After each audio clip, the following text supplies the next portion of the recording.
Vamos dar início à Escola Bíblica Dominical, são 19h02 já. Gostaria de começar hoje com nosso tempo de oração primeiro. Querido Deus, te damos graças por esse domingo. Obrigado, Deus, porque celebramos a ressurreição do Senhor no dia de domingo. Nos reunimos para cultuar o Senhor, Deus, em memória a esse dia da ressurreição do Senhor. Também, Deus, é o dia onde a maioria de nós descansa do trabalho da semana. Nós te agradecemos, Deus, por essa oportunidade. Agradecemos também pela tua palavra, Deus. Eu peço que o Senhor fale aos nossos corações através dela, não somente aqui na sala dos adultos, mas nas salas também de aula das crianças e adolescentes, Pai. Em nome de Jesus. Amém. Amém.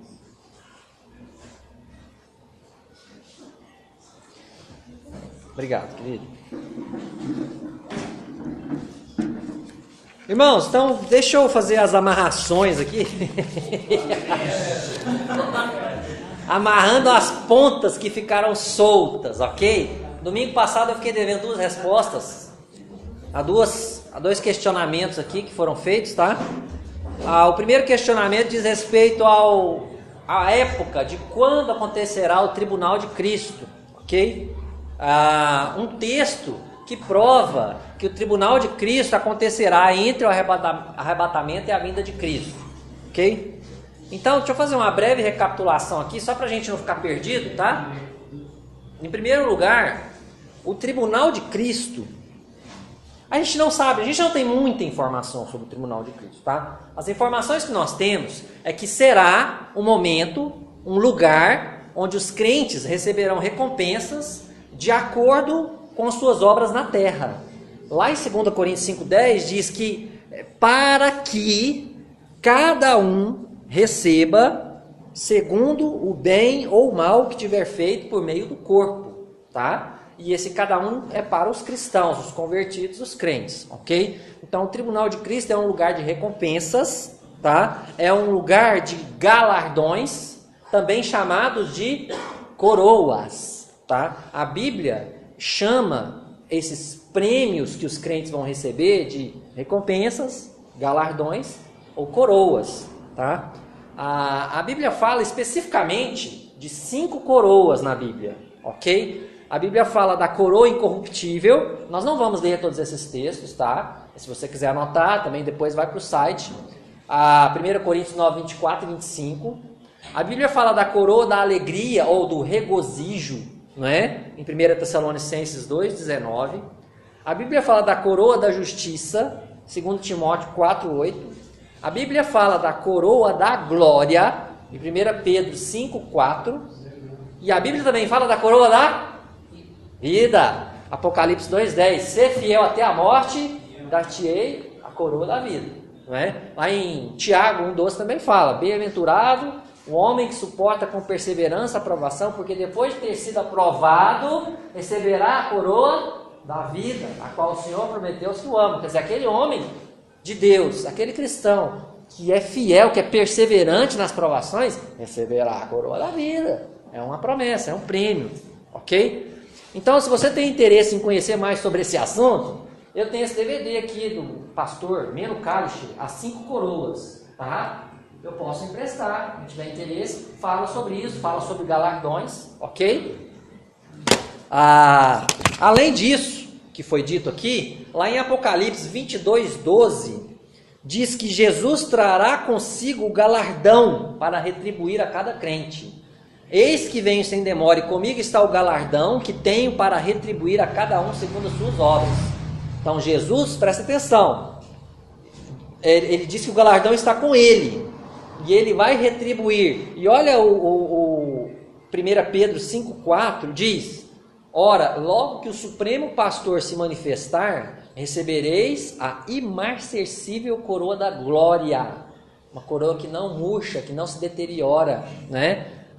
O Supremo Pastor vai se manifestar um dia, ele vai voltar, e ele vai trazer com ele as coroas, as recompensas, os galardões, ok? Então não está muito claro aqui no texto se isso será no arrebatamento, depois do arrebatamento, ou se isso será depois da vinda de Cristo. tá? Mas aí eu quero acrescentar mais alguns versículos, tá? 2 Timóteo 2,12 e Apocalipse 5,10 dizem que nós, os cristãos, os convertidos, reinaremos com Cristo sobre toda a terra. Se perseveramos também com Ele, reinaremos. E para o nosso Deus os constituíste reino e sacerdotes, e reinarão sobre toda a terra. Tá? O período do milênio já vai ser um período de glória para a igreja, já reinando, né? Já premiada, já galardoada, coroada, né? E por último, Apocalipse 4, 10 e 11 mostra uma cena no céu, né? O trono de Deus, os 4 seres viventes e alguns homens, 24 anciãos, né? Estes homens receberão coroas do Senhor e eles depositarão essas coroas no altar de Deus como uma oferta de gratidão a Deus, né? E isso, muito provavelmente, é que a igreja vai fazer com seus galardões, com as suas coroas, com seus prêmios que vão receber no tribunal de Cristo. Então essa cena em Apocalipse 4 acontece no céu, ok? Não na terra. Então se acontece no céu, é muito provável que o tribunal de Cristo aconteça ali, não na terra, quando Jesus voltar, mas no céu, ok? Dá margem para outra interpretação? Dá, mas é mais provável que seja no céu, ok? O tribunal de Cristo e não na terra, tá bom? Então por isso tem que ser naquele intervalo, tá? Porque durante o milênio a igreja já vai estar coroada, tá bom? Então, dá para dar uma outra interpretação? Não dá, mas é mais provável que seja assim, tá? Com relação ao segundo questionamento, que a relação ao tempo verbal, né, de Apocalipse 20, né, Apocalipse 20 fala do passado, presente e futuro, mistura muito os tempos verbais, tá? Então, o que acontece?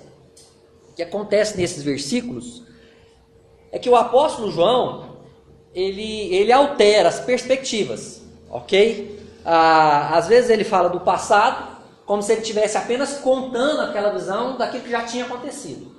Às vezes ele fala no presente, como se ele estivesse vivendo aquele momento. E às vezes ele fala olhando para o futuro, como coisas que ainda vão acontecer. Então, de fato, pelo fato de ser uma revelação, o que acontece? Olha só, João usa o passado como se já tivesse acontecido. E para ele, na verdade, tinha acontecido. Porque ele teve uma visão, né? E nessa visão, a visão acabou. Depois que a visão acabou, ele foi escrever o livro de Apocalipse. Certo? Então já tinha, para ele já tinha visto, eu vi, né? Então ele usa 33 verbos, eu contei no passado. Dentre eles, vi, segurou, prendeu, lançou, fechou, sentaram, adoraram, receberam, viveram, reinaram, reviveram. Tudo dentro de Apocalipse 20, ok? Esses 33 verbos, tá? Então, de coisas que ele já viu na sua visão. Então, coisas que para ele aconteceram já no passado, tá? João, ele usa alguns verbos no presente, 6 verbos no presente, para tratar de coisas ou de fatos presentes no momento da narrativa, como se ele estivesse vivendo aquele momento, né? Por exemplo, ele fala lá em Apocalipse 20, 10,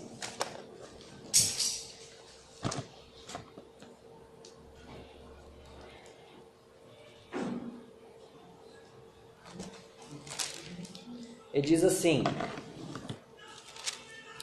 o diabo, o sedutor deles, foi lançado para dentro do lago de fogo. Então, passado. Ele estava vendo, né? Na visão ele viu o diabo sendo lançado dentro do lago de fogo. Aí ele fala, onde já se encontram presente. Por que ele usa o presente? Porque o falso profeta e a besta já estavam lá antes do diabo chegar. Então, na perspectiva dele, é presente, né? Ele está falando de uma coisa que já estava antes, né? Então, ele mistura por conta de que é uma visão que aconteceu, que ele já viu, e são coisas também que falam do futuro, tá? mas para nossa compreensão não faz diferença nenhuma, porque para nós tudo é futuro. Tudo é futuro, Né? Para nossa compreensão. Ok? É a mesma coisa como se você estivesse estudando, né, história na escola. Daí você fala, depois disso vai acontecer isso, isso e aquilo. Você está falando futuro, mas já aconteceu. Ok? Então a mistura dos tempos verbais é por conta da sequência cronológica. Então não tem nada a ver com a nossa situação real, que não influencia em nada. E ele fala do futuro, realmente de coisas que vão acontecer. Ele usa mais 5 verbos no futuro. Ok? Sim. Só para poder dar um exemplo a mais com relação a algo que era futuro, mas que para nós já é passado, né? Quando trata das profecias de Cristo, né?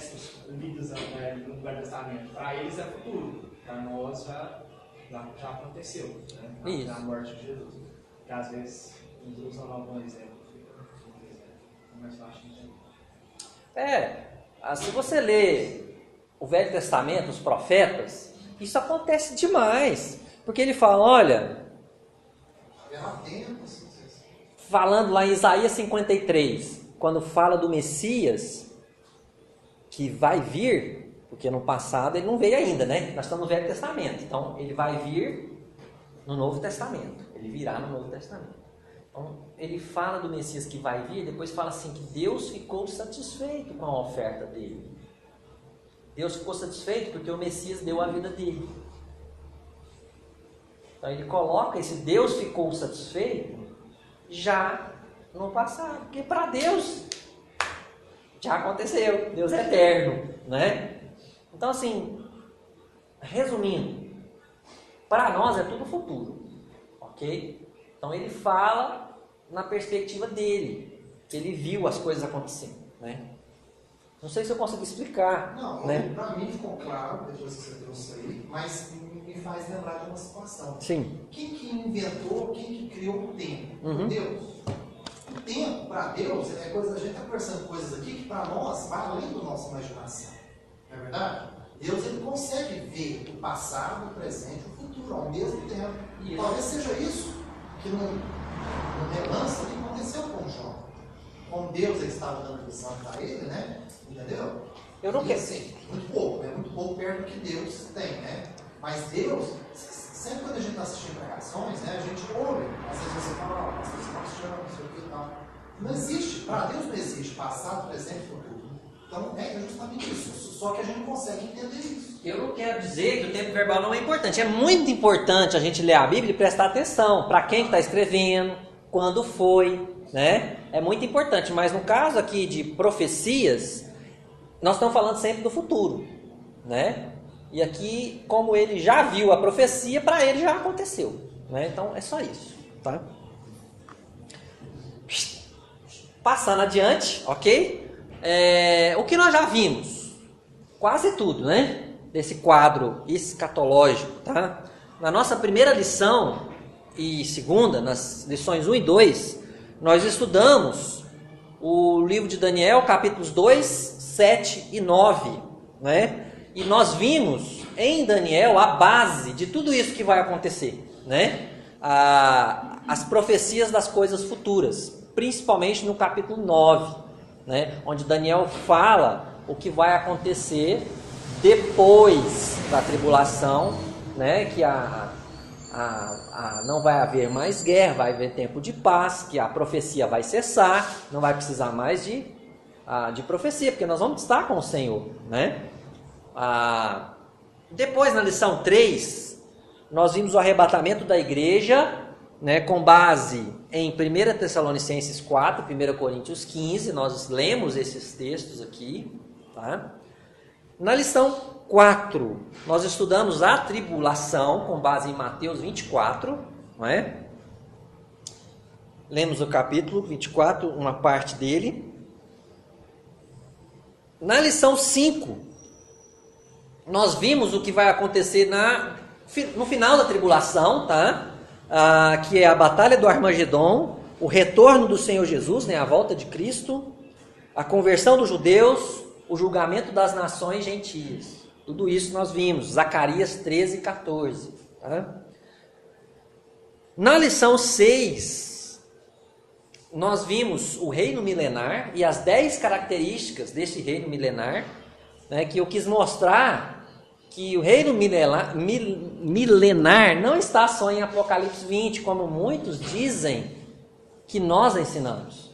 Nós não ensinamos só que o reino milenar está em Apocalipse 20. Ele está na Bíblia toda, desde Gênesis até Apocalipse, né?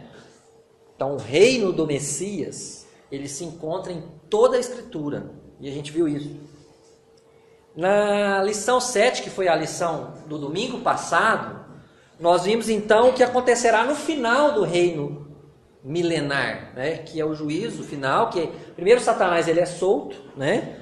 Ele reúne as nações, Gog e Magog, para cercar, né, a cidade santa, e ele é derrotado, Satanás é derrotado, os incrédulos são derrotados, são lançados no lago de fogo, e logo depois disso vem o juízo do grande trono branco, que é onde todos os incrédulos serão julgados. Então, na noite de hoje, se Deus permitir, esses últimos minutos, nós estudaremos o final de tudo, ok? Estudaremos a eternidade, né? O novo céu e a nova terra, ok? Então, já vou partir para essa primeira pergunta. Irmãos, o que a Bíblia fala sobre o estado eterno? Especialmente Apocalipse 21 e 22. O que a Bíblia fala do estado eterno? O que você sabe sobre isso?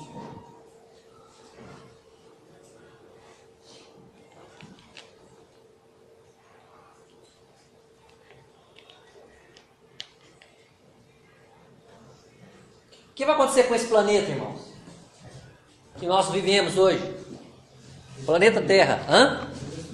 Primeiro lugar, planeta Terra. Este céu e esta terra que nós conhecemos serão destruídos pelo fogo. Abre comigo Apocalipse 21.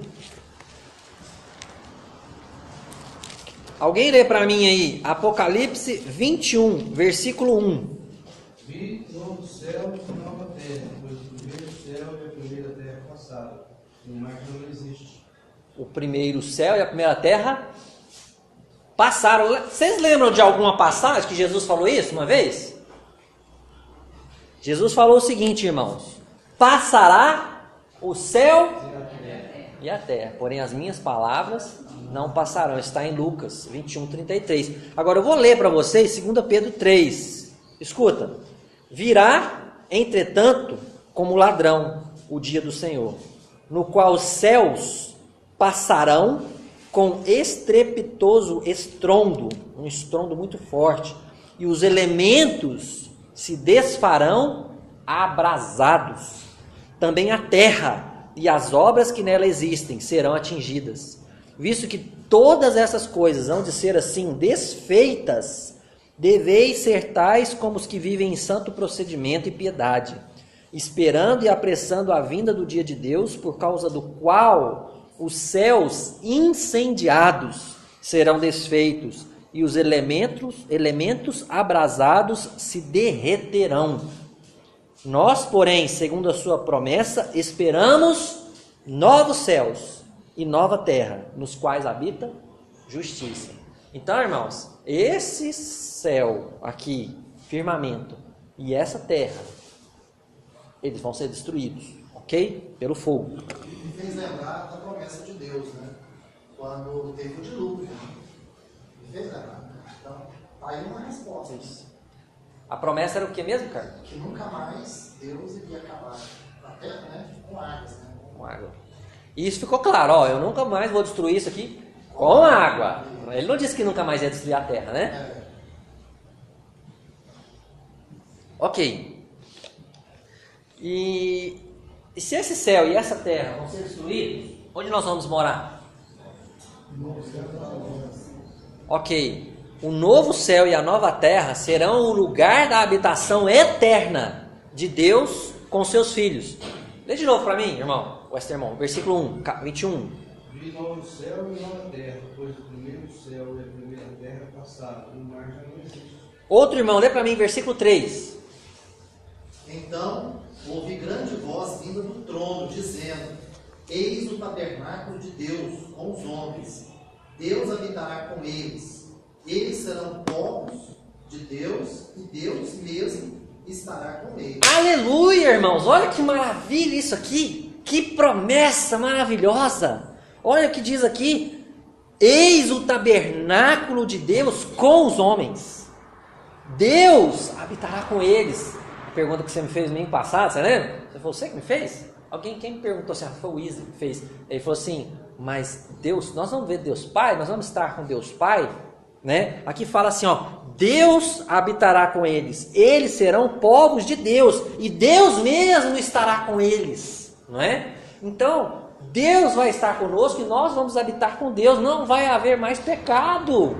Por isso nós vamos poder habitar com Deus. Ok? Habitar com Deus.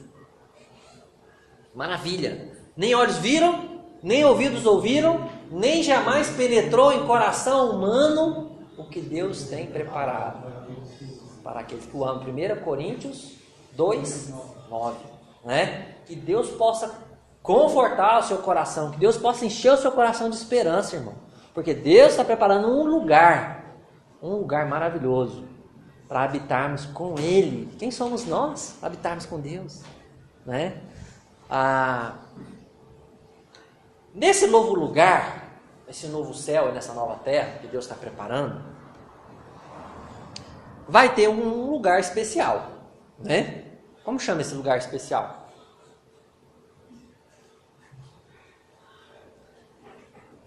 Versículo 2. Alguém lê para mim versículo 2? Vi também a cidade santa, a nova Jerusalém, que descia do céu, da parte de Deus, ataviada como noiva, adornada para o seu esposo. Olha, neste novo lugar, uma nova cidade descerá do céu à terra. A nova Jerusalém. A nova Jerusalém. Não é a Jerusalém antiga, ele faz questão de chamar de nova Jerusalém. É um lugar novo. Não é o mesmo lugar. Ok? Olha comigo também, versículo 10. Alguém leu o versículo 10, bem forte. Me transportou em espírito até a uma grande e elevada montanha e me mostrou a santa cidade de Jerusalém, que descia do céu da parte de Deus. Olha, então, nesse estado eterno, vai ter uma nova cidade, a nova Jerusalém, né? Essa cidade vai descer do céu. Como vai ser isso? Não sei. O que eu sei é o que está aqui. Não me faz pergunta difícil. Tá? O que sei é o que a Bíblia diz. Já. Chega de aceitar esse não. Alguns dizem que essa cidade já vai existir durante o milênio. Que ela vai estar elevada no céu. A Bíblia não afirma e nem desafirma. Ok? Daqui a pouquinho eu vou falar por que as pessoas dizem isso. Tá? Mais para frente tem um ponto. Essa cidade, irmãos, será linda, tão linda e pura e perfeita, como uma noiva preparada para o seu marido. Gostou? Então, versículo 2. Vai ter festa lá.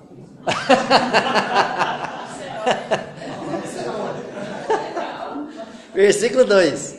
Vi também a cidade santa, a nova Jerusalém, que descia do céu da parte de Deus, ataviada ou adornada como noiva para o seu esposo. Gente, como é que é uma noiva para o seu esposo? Sem defeito, né? Linda, não é? Pura, não é? Essas são características de uma noiva, pelo menos é o que se espera de uma noiva, não é? Pelo menos essas duas, poderia ter outras, mas a noiva é o dia que ela fica mais caprichada, é o dia do casamento, né? Mais adornada, mais ataviada, né? E pura para o seu esposo. Assim será essa cidade, né? Um lugar maravilhoso, um lugar puro, né? Um lugar lindo, inimaginável. Consegue imaginar um lugar inimaginável? Não dá, né? Gente, o que não vai ter nesse lugar? Amém. O que mais? Todo mal, toda doença. O que mais? O que é que diz o versículo 4? Alguém lê para mim, versículo 4. Ele enxugará dos olhos toda lágrima, e a morte já não existirá. Amém. Não haverá luto, nem pranto, nem dor, porque as primeiras coisas passaram. Ali não haverá lágrimas. Tristeza, não vai haver tristeza. Isso, lá do outro lado. Morte, luto, dor, nem maldição. Nada de ruim haverá nessa cidade. Haverá no novo céu, na nova terra, na eternidade, irmãos. Só a alegria do outro lado, né? Então, olha o capítulo 22, versículo 3. Nunca mais haverá qualquer maldição. Nunca mais. Para todo sempre, eternamente. Né? Irmãos, o que diz aí no versículo 11? Alguém lê para mim bem forte. 21, 11. A qual tem a glória de Deus. O seu fulgor era semelhante a uma pedra preciosíssima, como pedra de jaspe cristalino. Gente, está falando da cidade. O versículo 10 diz a Nova Jerusalém, a cidade de Jerusalém, que descia do céu da parte de Deus. Essa cidade, Jerusalém, a Nova Jerusalém, a qual tem a glória de Deus. A cidade tem a glória de Deus. E diz do fulgor, do brilho dessa cidade. Olha só, o seu fulgor era semelhante a uma pedra preciosíssima, como pedra de jaspe cristalina.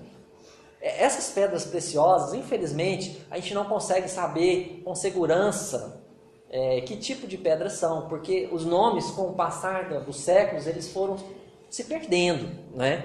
Mas dizem que o jaspe cristalino é como um diamante, né? Imagina, eu nunca vi um diamante, né? Mas na televisão, assim, né? Algo lindo que reflete, né? Maravilhoso, maravilhoso. Isso está falando da cidade, irmãos. Ela terá a glória de Deus, será luminosa, radiante, brilhante, não é? Versículo 12. Ela terá uma grande e alta muralha. Diz aí o verso 12, olha só, tinha grande e alta muralha, tá? Versículo 17. Mediu também a sua muralha 144 côvados, medida de homem, isto é, de anjo. Essa medida dá aproximadamente 64 metros. Aqui não fala se é a altura ou se é a largura, ok? É provável que esteja falando da largura. Da muralha, entendeu? Que ela tem 64 metros de largura, ok? Porque daqui a pouquinho nós vamos falar sobre a altura. A altura é um pouco diferente. Não, é a espessura. A espessura da muralha. Pra você ter noção de como é essa cidade, tá? 64 metros dá mais de meio quarteirão, né? A espessura da muralha. Aqui não fala, tá? Mas é uma possibilidade. O que mais diz? No versículo 14. A muralha da cidade tinha 12 fundamentos, ok? E o versículo 19 e 20. Os fundamentos da muralha da cidade estão adornados de toda espécie de pedras preciosas. E aí ele vai citar cada fundamento e cada pedra preciosa. Então, irmãos, a muralha, nós estamos falando só da muralha agora, tá? A muralha da cidade terá 12 fundamentos. Ela vai estar assentada ou fixada sobre 12 bases, sobre 12 fundamentos, né? E esses fundamentos, eles estão cheios de pedras preciosas, não é? Olha a gloriosidade, existe isso? Dessa cidade, né?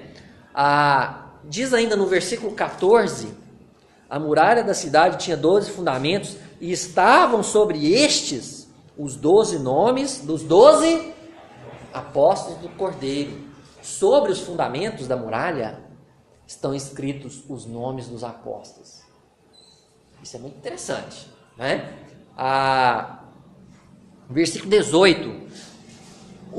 A estrutura da muralha é de jaspe, outra pedra preciosa. A estrutura da muralha é de jaspe, né?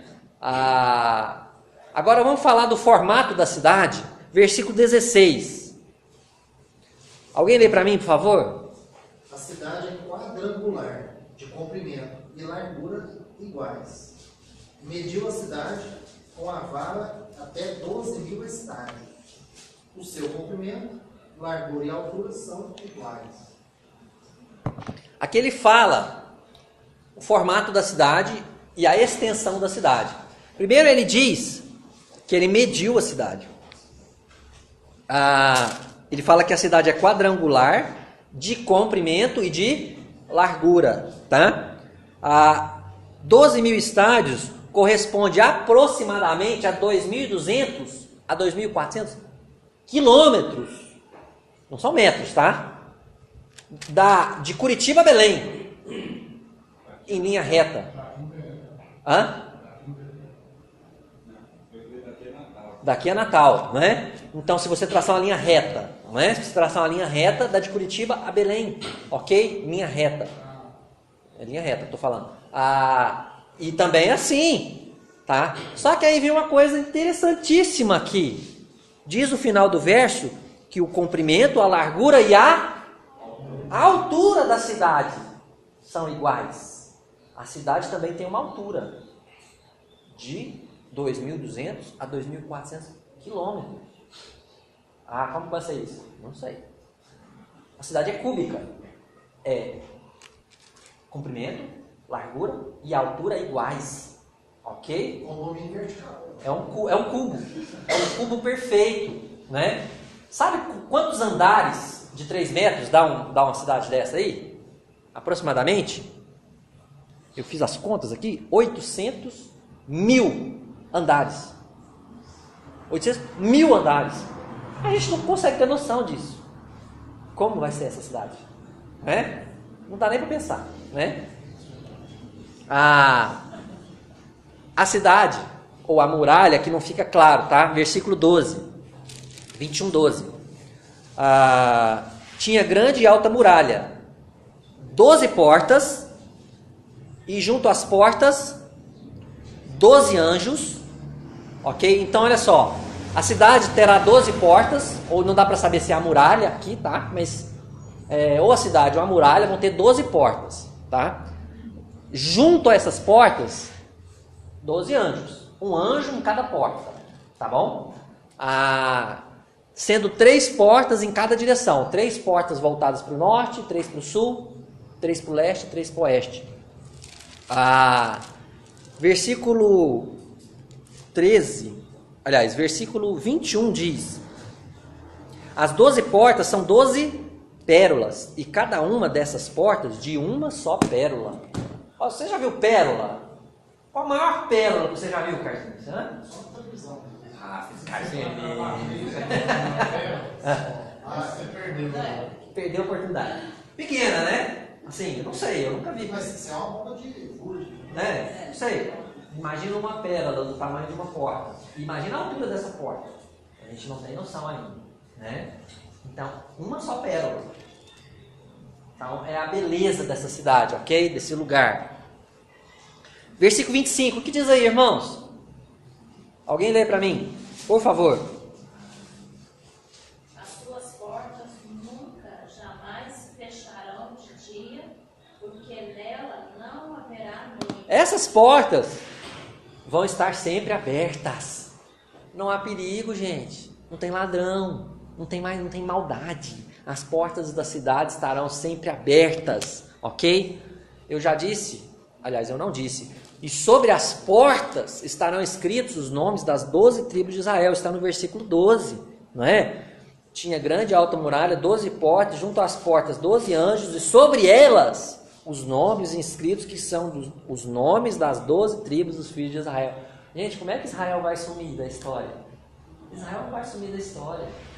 O nome de cada tribo de Israel estará sobre cada uma dessas portas, né? Isso é importante para a história, né? Para entendermos que Israel vive e viverá, né? Uma cidade desse tamanho cabe muito longe, né? Sabendo que o continente do sul vai ficar próximo da América do Sul, cabe, né? Ser 12 quilômetros mais ou menos. 2.000, não 2.000. Então não vai caber, no Brasil não vai caber isso. Não, lembra que vai ser outra terra, né? E aqui nós estamos... Vai ser o formato da terra. E nós estamos falando só da cidade. Aqui é só a cidade. Não está falando da nova terra em si, está falando da cidade, né? A cidade, bem como a sua praça, serão de ouro puro, né? Versículo 18. A estrutura da muralha de jaspe, também a cidade é de ouro puro, semelhante a vidro límpido, limpinho, sem mancha, né? Versículo 21, o finalzinho do versículo 21, a praça da cidade é de ouro puro, como vidro transparente. Nessa cidade, irmãos, não haverá mais templo. Então lembra que nós já tivemos, quantos templos nós já tivemos? O primeiro templo foi aonde? Qual foi o primeiro templo construído? De Salomão. O segundo templo? O segundo templo foi o retorno do cativeiro, né? Não, templo mesmo. Eles voltaram e reconstruíram um templo, ok? Zorobabel, templo de Zorobabel, ok? E depois do cativeiro da Babilônia, eles reconstruíram o templo, ok? Esse mesmo templo reconstruído, ele foi ampliado por Herodes, o Grande, mas é o mesmo templo, ok? Esse templo foi destruído. O terceiro templo será construído quando? Quando? Israel voltar, né? Não, tem A tribulação. O Messias, o anticristo vai assentar lá, vai colocar uma imagem lá, né? Esse templo da tribulação vai ser destruído. Vai ter um outro templo aonde? O quarto templo, o milênio. Esse milênio será santo. Esse templo do milênio será santo e puro. É o último templo. Na eternidade não vai ter templo. Novo céu na nova terra não vai ter templo. Ok? Versículo 22. Nela não vi santuário, porque o seu santuário é o Senhor, o Deus Todo-Poderoso e o Cordeiro. Eles estarão presentes. O Deus Todo-Poderoso e o Cordeiro. Não vou precisar de nenhum símbolo mais. Eles estarão presentes. Não é? Deus mesmo habitará ali, né? Não haverá mais astros e não haverá mais noite. A Patrícia leu o versículo 21, 23, né? Aliás, ela leu 25. As suas portas nunca mais se fecharão de dia, porque nela não haverá noite. O versículo 23 diz: a cidade não precisa nem do sol, nem da lua para lhe darem claridade, pois a glória de Deus a iluminou e o Cordeiro é a sua lâmpada. Nós não vamos precisar mais de sol, não haverá mais noite. Capítulo 22, verso 5. Alguém lê para mim bem forte. Então já não haverá noite, nem precisam eles de luz de candeia, nem da luz do sol, porque o Senhor Deus brilhará sobre eles e reinarão pelo século. Aleluia! Gente, que imagina isso! Que maravilha! Tem gente aí que não gosta de escuro até hoje, né? Depois de velho, barbado, tem medo de escuro. Gosta de dormir com a luzinha acesa, com a janelinha aberta, né? Pergunta? Só uma curiosidade. Quando Deus estava criando a terra, ele estava de luz, né? Não era a luz do sol. Será que é essa mesma luz que brilhou aquele dia, que haja luz, será que era agora dele que brilhou? É uma curiosidade, né?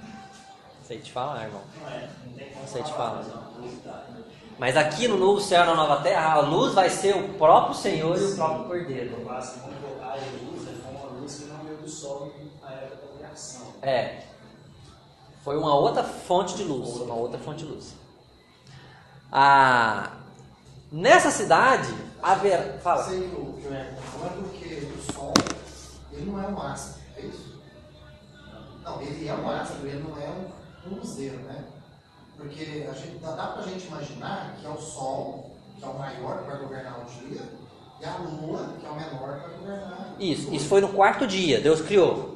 Né? Mas lá no primeiro dia, ele disse, haja luz. É isso que ele está falando. Né? Ele criou a luz antes de criar o Sol. É isso que ele está falando. E aí está perguntando, mas que luz é essa? Cara? Não sei. Prefiro não fugir. Né? Na história infantil, né? Então,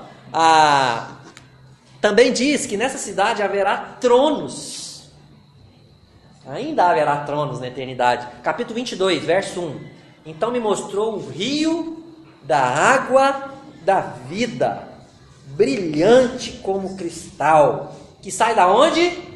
Do trono de Deus e do Cordeiro. Versículo 3. Nunca mais haverá qualquer maldição. Nela estará o trono de Deus e do Cordeiro. Nessa cidade haverá tronos, né? Trono de Deus e do Cordeiro.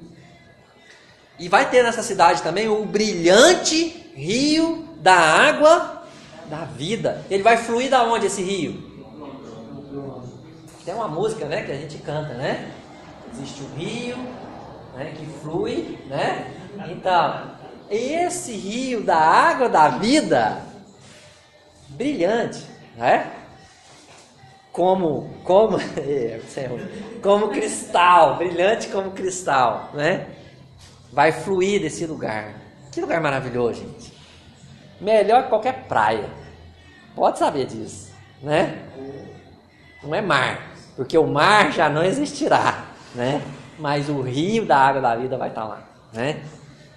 A árvore da vida voltará a existir, irmãos, a estar presente. Olha o versículo 2, capítulo 22 agora, versículo 2.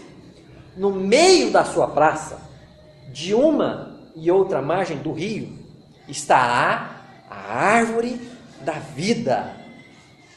Olha o que acontece com essa árvore, irmãos. Que produz 12 frutos, dando o seu fruto de mês em mês. E as folhas da árvore da vida são para a cura dos povos. Que povos, né? Não sei. Por isso que eu disse que alguns dizem que essa cidade vai existir durante o milênio, né?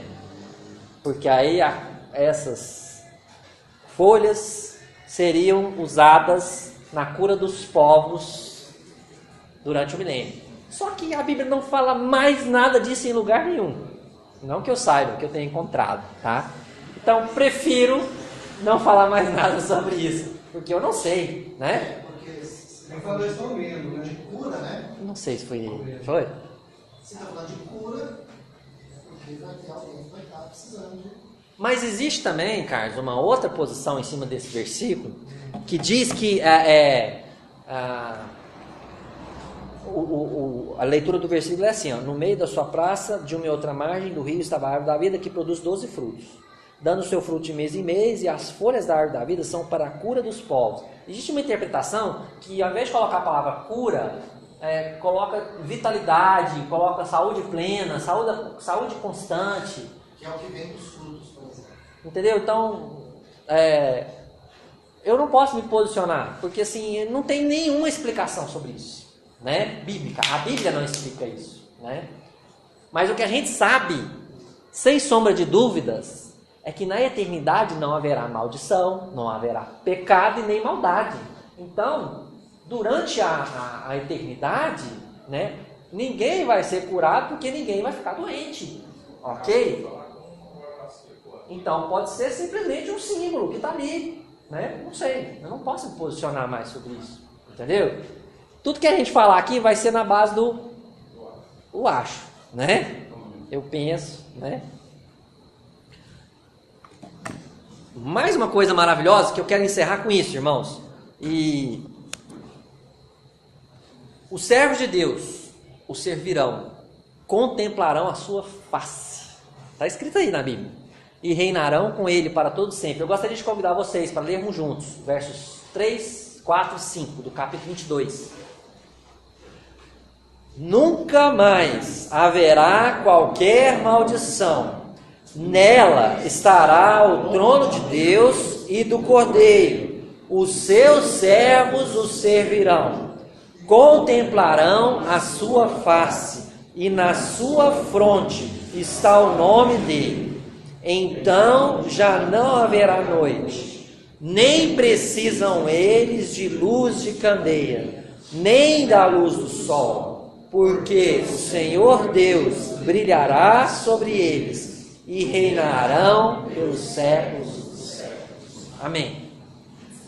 Irmãos, tem algumas, nos versículos 6 do capítulo 22 até o fim, tem algumas advertências, ok? Que eu vou pontuar bem rapidamente.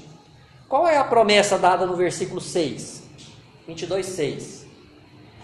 Que as palavras são fiéis e verdadeiras. Significa o quê? Olha, isso aqui que eu estou te falando, essas palavras, vai acontecer, ok? Tudo isso certamente se cumprirá. Diz o versículo 6, disse-me ainda, essas palavras são fiéis e verdadeiras. Creia, tudo isso vai se cumprir, vai acontecer, ok? Qual é a promessa dada nos versos 7, 10, aliás, 7, 12 e 20?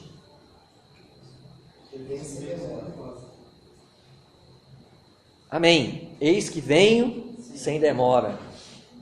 O próprio Senhor Jesus, ok? Essa promessa vem do Senhor Jesus. Eis que venho sem demora. Jesus voltará sem demora. Mais uma razão para a gente crer num arrebatamento pré-tribulacional, ok? Eis que venho sem demora. De acordo com o versículo 14, capítulo 22, qual é o requisito para entrar nesta cidade? Os que lavam suas vestiduras no sangue do Cordeiro. Leia para mim, meu irmão, por gentileza. Bem-aventurados aqueles que lavam as suas vestiduras no sangue do Cordeiro, para que lhes assista o direito à árvore da vida e entre na cidade pelas portas. Olha, para entrar nessa cidade, para ter acesso à árvore da vida, é preciso lavar as vestiduras no sangue do Cordeiro. É preciso lavar os seus pecados no sangue do Cordeiro. Você já fez isso? Você tem convicção disso? Você se lembra quando você fez isso? Não, eu dei a minha vida para Cristo naquele dia, lá na minha casa, dobrei o joelho, eu orei, falei com Deus, falei, Senhor, está aqui a minha vida, eu quero que, a partir de hoje, eu quero obedecer ao Senhor, eu quero viver para a Tua glória, perdoa os meus pecados, Senhor, me faz uma nova criatura. Você já orou a Deus assim? Se você não fizer isso, você não vai ter acesso a essa cidade, não é? Mas se você fizer isso, você vai morar eternamente com o Senhor, do seu coração, né? Não é da boca para fora só. Mas se você entender isso e viver para Deus, você vai estar eternamente com Deus.